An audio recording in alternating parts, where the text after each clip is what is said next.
चलिए भैया, चलिए वहाँ।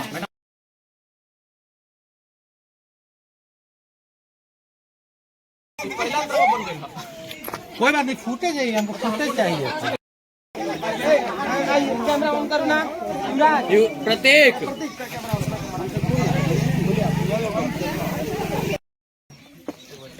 आप लोग हाँ हाँ पैर पकड़िए, बैठाइए बैठाइए बैठाइए बैठाइए, अरे बैठाइए बैठाइए बैठाइए, आ जाइए फिर आइए, बैठिए बैठिए, फिर बैठे, फिर से ले लेते हैं, बैठिए।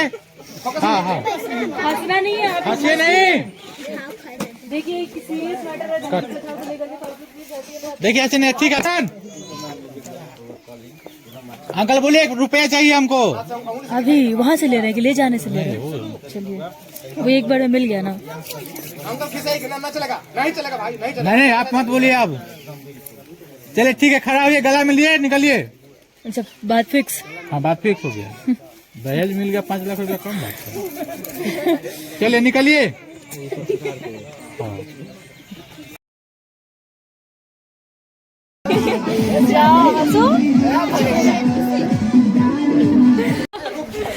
ये देखिए पीछे पीछे हमारे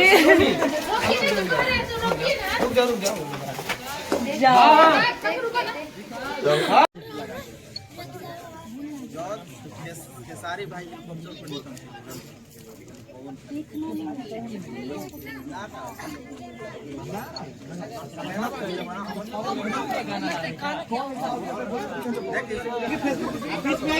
सही रहेगा। भोजपुरी के कैसे कलाकार हैं जो हेलीकॉप्टर से गाना शूट करने के लिए हो गया है, पहले पत्रकार थे, अभी भोजपुरी